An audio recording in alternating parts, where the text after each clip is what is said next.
Hey guys, welcome back to the channel. If this is your first time here, I surely appreciate your support. Guys, I build these videos for like-minded folks just like you and I to help us all get to the finish line quicker, but more importantly, more proficiently. This time of the year, guys, you've heard me say that probably a lot of videos before. Guys, it's so important this time of the year because a lot of folks, sadly, I see across the whole country, the first thing we want to do, right, is grab the chainsaw and go make a bunch of habitat. And that's great. I'm really, to be honest with you, really impressed with my clients, really impressed with the viewers and the folks that reach out, the followers of the channel that reach out. It's growing and people are finally getting the understanding of just how important correct habitat is, not only for our hunt, right, but for the deer in general. Guys, that's exactly what we're going to talk about today. So finish that. Make sure that you have a thought process, a safety, strategy, and know where you're going before you just start that chainsaw, because there's so much more involved in it, guys. And today's video ties directly into that. Years ago, years and years ago, guys, I figured this out, and I can honestly tell you that this method, or this understanding, if you will, came from my background. And I'm going to share that with you real quick. Guys, being from the northern part of the Whitetail range, right? I was born and raised in mid-Michigan, that Reed City, Big Rapids area, little town of Hawkins, if you guys are familiar with Michigan. That area of mid-Michigan. So we did all state highway and county road work for years with my father's company. My grandfather and my uncle were loggers, and we select cut for the private sector timber and also for the Forest Service in the winters. And so that's kind of what gave me my background to that, and my uncle was a blessing for that and teaching as far as how to cut things and understanding what you're doing and what you're regenerating, FSI versus TSI, right?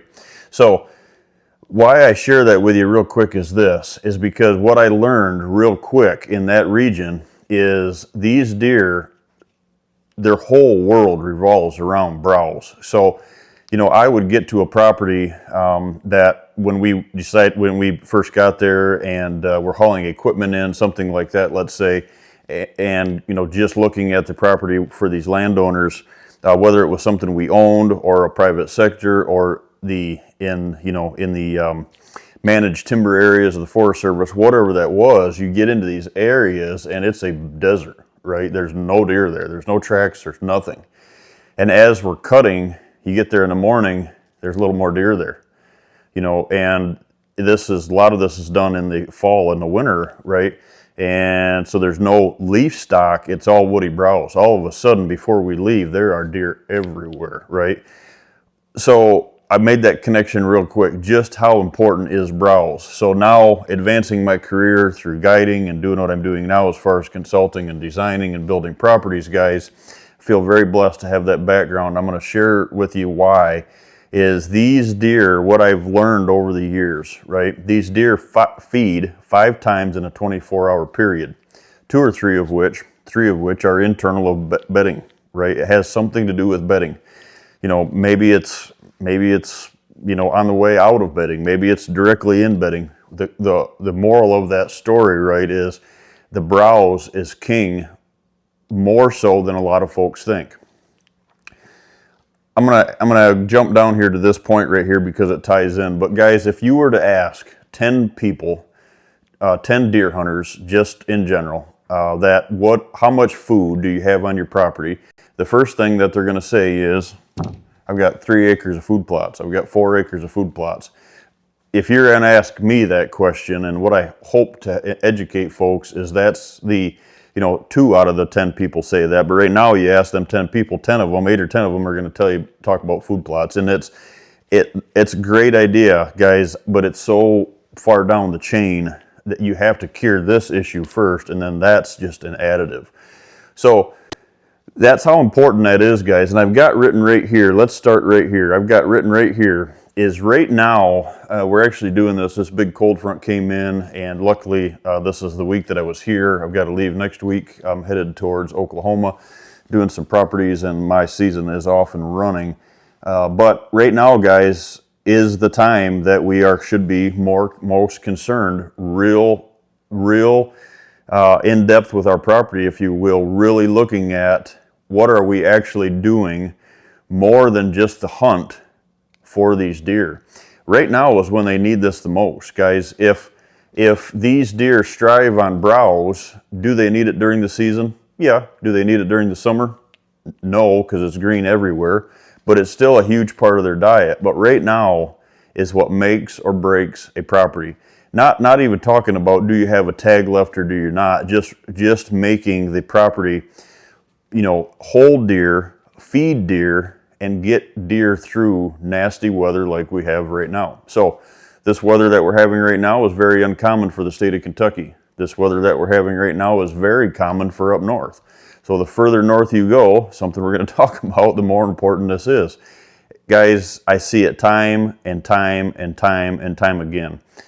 I've told everybody this, guys, for years. Having the experience that I have in the state of Illinois, living there for 5 years, right? I've told everybody this, and of course when I was down there, everybody laughed it off, but it's not a joke. I told everybody, if the state of Illinois experienced nasty weather, like Michigan is accustomed to, upstate New York, Wisconsin, Minnesota, Canada, obviously, if they experienced that weather, you'd kill every deer in the state of Illinois. You wouldn't have to worry about EHD or CWD because the weather alone would kill them. And the reason for that is this, guys, it's all ag and it's all food plots.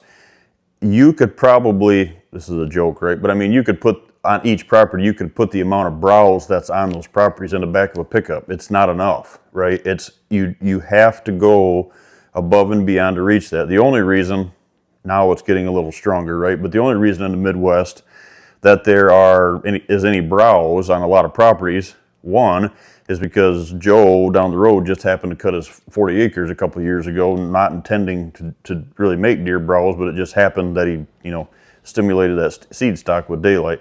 You need more than that, guys. It has to start there, and the rest of it will follow. So this one right here that we're going to talk about, guys,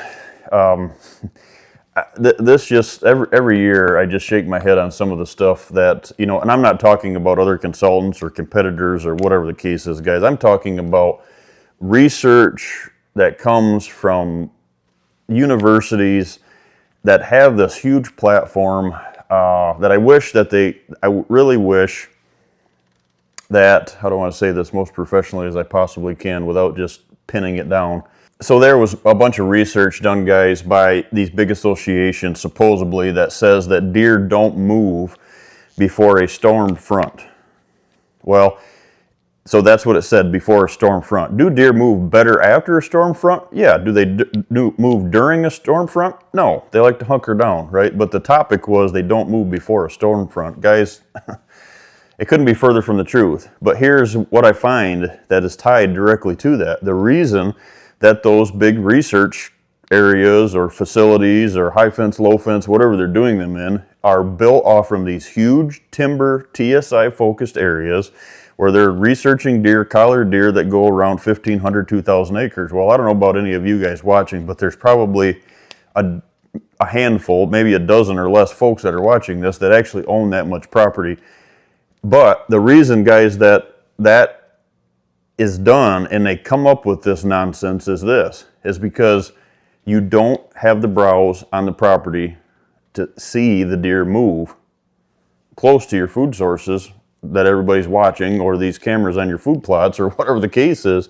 Deer don't move, right? Well, that's nonsense. It's hogwash, because if your browse was there, you would see it, but you're not seeing it until dark, or maybe not seeing it at all because you don't have the power of browse, because it's so important in their diet. If you don't have the browse, someone else has your deer. So that's why they come up with that nonsense. So don't believe that, but that's why that stems from it. I really believe that. So number two, right now, guys, is the reason to inspect, or the reason for the season, right? To inspect your areas and find out what you've got. So inspect these areas, maybe that you built. Maybe you're scratching your head on what happened this summer, right? Or what this happened this fall. I get a lot of phone calls this time of the year, guys, that folks will start telling me about their property. You know, they reach out because they're needing help. Something's not making sense or something's not right. And they reach out and say, hey, you know, we had a great season a couple of years ago, and then, you know, 3-4 years ago, and then all of a sudden it just keeps getting worse, and now we don't know what's going on. Something has changed. It's got to be the neighbors pressure, right? It's got to be this. It's got to be the state killed off a bunch of deer, gave too many doe tags out. And I say to them this, let me guess, your property or this property next to you or whatever that case was logged about 7 years ago. And it's just this silence. Like, how did you know that? Here's the deal, because that browse is out of the reach of their head. Your holding power has left. Every year that goes on, if you don't maintain it and it gets above their head, that silver dollar size you hear me talk of, what I mean by that, guys, are some new followers of the channel. If it's silver dollar size at breast height or below, what you're doing is that basal feet per acre, right? What that is that browse is out of the reach of their, the deer. Can they stand on their back feet and get it? Yeah, maybe, but it's most of that food, right, is out of is upstairs, right? They can't reach it. Every year it goes on, it gets worse. That's why I'm able to tell folks that, and it's once that clicks with folks, it's like, wait a minute, that's very true. You know, first year after we did the logging, they were a little gun shy of the area, maybe too open, and all of a sudden, second year, third year, boom, it blew up. Year 7, there's no deer. That's why. 50%, guys, right here, 50 to 90%. Let's touch on this real quick.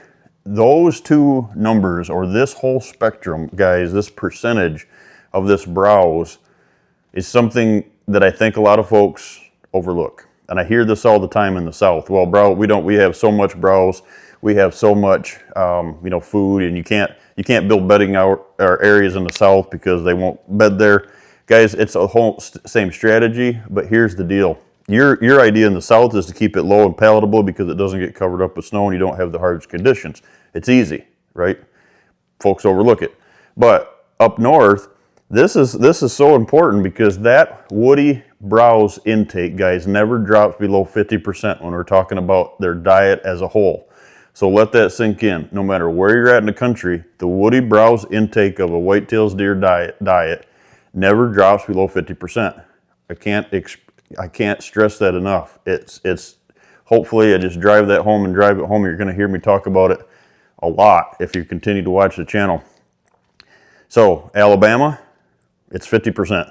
Georgia, 50%. Northern Georgia in the mountains, probably 75%. Here in Kentucky, where I'm at, central Kentucky, it's about 75-80%.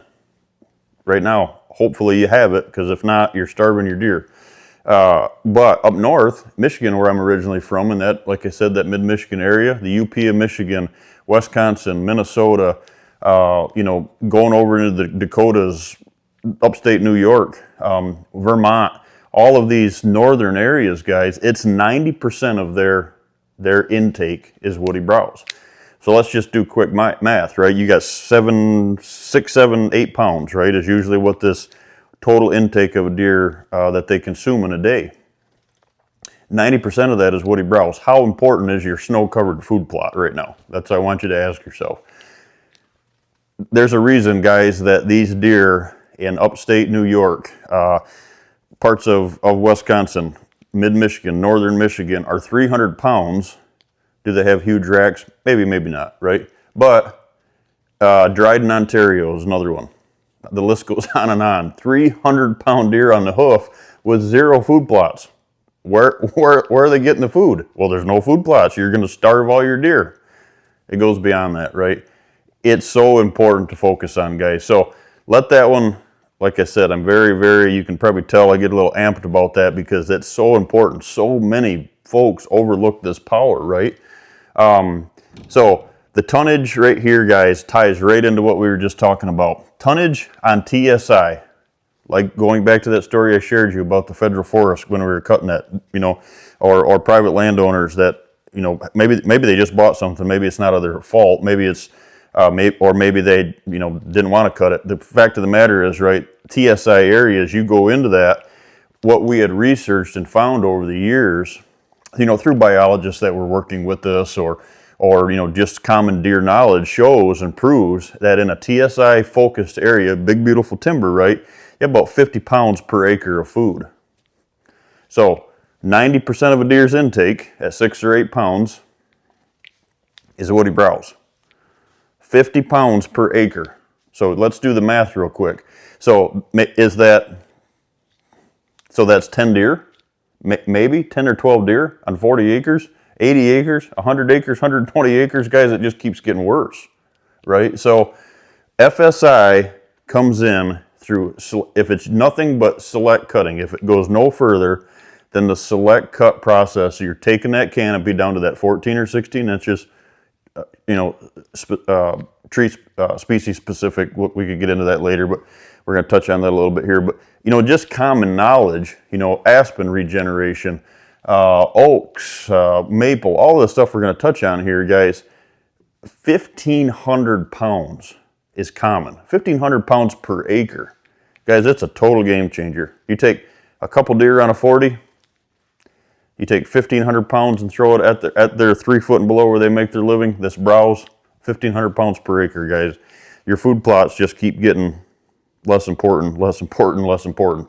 So, are they important? Absolutely. We work with a great gentleman, John Comp, Northwoods Whitetails out of northern Michigan, that we strive for the soil health and the food plotting, right? John's a wealth of knowledge, does a great job. Brad Harper Growing Solutions, all of our soil conditions and amendments, guys. It's a big piece of the puzzle. But John Comp will tell you this. He lives in the epicenter of this. If you reached out to him, he's going to tell you how important browse is. Here's the fact of the matter is, guys, you can have 30-inch brassicas. You can have the best food plots in the world in the Midwest. If you don't have the browse, someone else has your deer, period. John's going to tell you the same thing, and he sells food plot seed for a living. So what's that tell you, right? I feel pretty confident about that because John and I have had that conversation. The invasives, guys, let's jump down to this one. The invasives, I think, sometimes get a bad rap.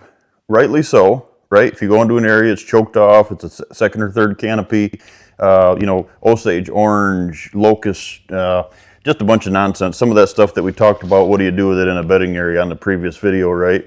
But if you go into an area, guys, something to watch and be very, very cautious of. If you ask these state agencies during this research, they're going to tell you that, I'm going to say some curse words here to any of the habitat police, so plug your ears.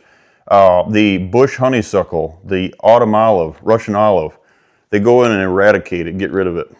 You're thinking right, like we say, right? But here's the problem. What if the bush honeysuckle is the only correct browse in that area and you just eradicate it? If you don't go further than that and release canopy through logging to create more browse, you're taking all of the food source and or the security and the cover away. A lot of folks don't want to hear this, but bush honeysuckle and autumn olive, if I could control it, I would never implement it on a property or bring it to a property, right? Obviously, we don't want to get involved in that. But if I had it on a property, I would never get rid of all of it. I would contain it until my browse reached or exceeded the power of that invasive. I would never get rid of it. Bush honeysuckle, guys, honeysuckle in general is a huge, huge attraction when it comes to whitetail deer. So if it's the only thing you got, please don't take it all away. Don't get caught in this nonsense research that you hear of just eradicate everything. You can eradicate it, but make sure it's done properly at the right time where you have browse to take over or replace it. Because if you don't, you just told your deer to go to your neighbors or go search for browse anywhere else because we don't want you here. So browse plots, guys. This is one of the ones right here. I try to implement these when I can. We're kind of doing browse plots, let's say, within bedding areas. But if I get into an area, guys, where it's hard to plant food plots, there's a lot of this. Vermont's one of them. You know, the New Hampshire area, Delaware, that eastern seaboard, if you will. But Maine is another one. I think I got rock problems here, but that's a whole new level up there. New York, stuff like that, guys. The Upper Peninsula of Michigan is another one. Northern Wisconsin, northern Minnesota. Guys, here's the deal. Browse plots can be 10 times more powerful than a food plot, is because not that they just last longer because of the conditions. Guys, you can have these big, beautiful food plots. Will it grow? Will it not up there? Maybe, maybe not. Short growing season. But when it's covered up and you get snow, ice on top of it, that food plots do you zero good, right? So these browse plots are all above. Sometimes it gets even covered up there. But I mean, these browse plots are like, what we try to do is like, okay, big producing oak savanna look, right? If you got something that's working for you, maybe we'll go out and we'll mark these keep trees. And then we go out and it might be a clear-cut situation area on some of these properties up there, right?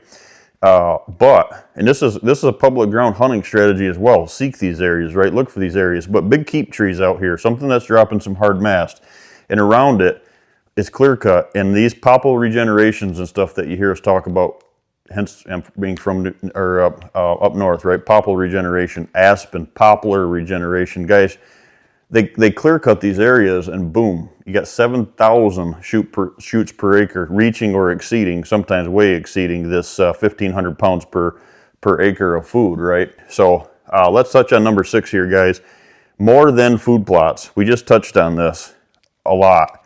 Look beyond the food plots. Look past or on the back side of these food plots. What are you really going to have? What are you doing for these deer when the does are bred? They're in the gestation period. They're within that 200-day window. Maybe they're just a month into it after the peak of the rut. The temps get 0 and below. The snow comes. What are you doing? Would you stay there if you were in a motel and everybody opened the windows, turned the heat off, took your food away? Would you stay there? No. So think about this, guys. It's more than a green, big, beautiful food plot, right?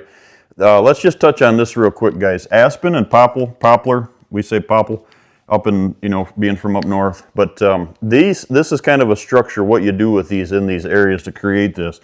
Aspen and poplar, just fell it. Don't try to hinge cut it. The only reason I would ever hinge cut any of that if it's just big and it's random and you need some of the kind of a structure on the ground to hold it up off the ground to put more side cover, something like that. But it's going to die, guys, and it's not something that you want to try to hinge cut because it's dangerous. It pops, breaks, snaps, especially if you're doing the cold time of the year. But the poplar regeneration, guys, or this aspen regeneration, is up to 7,000 shoots per acre. Is unbelievable deer food. So just kill cut it, just get it gone, right? Log it out, kill cut it in your bedding areas, whatever the case is. Don't try to hinge it. Oak, as far as white oak and red oak, fell and hinge, guys. You're trying to keep big, beautiful oaks to produce. We're going to talk about that in a separate video because, like I said, the habitat police, when you say hinge an oak tree, oh my God, that's the, that people just run and use curse words and everything else at me. But here's the deal, guys. I'm going to explain why I do that is because we want these white oaks to produce. Red oak, guys, is something I'm going to share with you. I have fell and hinge on these oaks, but err on the side of caution with that. Red oak, you have to get the right red oak, 6, 8, maybe 10 inches, and you have to have somebody helping you with a habitat hook from like Nick Nation there to easy with them, and the day's got to be right. If it's cold and if it's too big, just flush cut the red oak. Got a story I could share with you there. I got whacked by one of them a couple of years ago. Rung my bell is because they are they're very brittle, right? White oak is very stringy. Red oak is very brittle, snaps right off. So watch them. But you can hinge, and it is hardwood regeneration that will grow off from those hinges. Cherry, guys, just fell them. Very brittle, junk wood. There's no market hardly at all anymore for cherry. If you have cherry in areas, just fell it. Maple, hard maple is one of those, can be brittle. But fell the big maple, hard maple, and then your soft maple, guys, makes great hingeable material. So kind of knowing the tree species, there's a lot of apps out there, guys. I recommend getting one of those apps if you struggle with knowing the tree species and really look at what you've got. Conifers, guys, here, I just got this right here, fell conifers. I had a video that I did a couple years ago that showcased sadly a gentleman got talked into, they were making a bedding area, which was involved with access, sadly, and it didn't work out at all. But they went in and hinge cut. They told him he needed to hinge cut a bunch of spruce trees in Wisconsin. I don't know why. They didn't need the side structure. It was like way too many trees in there anyway. Just kill cut them, get them gone, because they will not regenerate any palatable hardwood regeneration, obviously, or food, right? Them are just kill cuts. The only reason like my red cedar, if you cut them below the lowest limb, and if it's just in this area where it's all big red cedar and you take out a bunch and you need some structure, sometimes, like I said, guys, I use that hinge sometimes to put structure. It gives you so much more, a little bit taller. It can give you a little bit taller structure if you're looking for something, but usually I don't recommend hinging anything that you don't want to stay alive. Kind of a rule of thumb, right? Conifers is one of those. Whether it's cedar, red cedar, any of your spruce, you know, all your hemlock, stuff like that, depending on what it is, where it is. Don't take all of it away because of the thermal protection that ties to kind of all this. If you're going to have them there feeding and you want to feed them to, you know, to get them through the bad weather and the survival, we want side protection, we want thermal protection, wind breaks, and that comes through conifers, so don't get rid of all of it. But if you have to cut some of it, just fell it, guys. Here's some of the biggest points with browse. We could go on and on. I could talk for hours and hours and hours about browse, guys. I don't think a lot of folks really connect themselves. If you're watching this from the south, probably a lot of people have already flipped past this because browse don't pertain to them. And it's this right here is what led you down that wrong rabbit hole or wrong advice, right? So we're talking about putting structure, feeding deer, a lot of maybe northern tree species. What do you do if you're in the south? It's easier to do, guys, because your growing season is long. But here's the deal: prepare for the worst and you will experience the best, right? One of those deals. Make sure in those areas your growing season's long. So maybe you don't need any hinge cuts at all. You back a fire through there once a year in these pockets that we speak of or whatever, and you're creating this good vegetation, this early successional growth short, because it's not going to get covered up with snow. If it does, it's gone by noon the next day kind of thing, right? Or ice or something like that. But it doesn't drop below 50%, guys. If you have thick, undesirable, hopefully you don't have kudzu or anything like that nonsense, but a bunch of invasives and just a bunch of old, nasty southern thorns junk, right? Greenbrier that's out of control, stuff like that. It's not palatable. So make that area even better. Make the browse more palatable. So it's still something about browse. It's just not, maybe it's not getting there through a hinge or getting there through, you know, timber, you know, cutting hardwood timber when you're in a pine setting down there, whatever the case is, right? Each property, guys, offers something different. We have to research them individually, but as a whole, the teaching of browse is super, super, super important. And kudos to everybody, my clients and followers around the country that have connected themselves to this, because those are the properties that are striving across the entire whitetail range, guys. Thanks.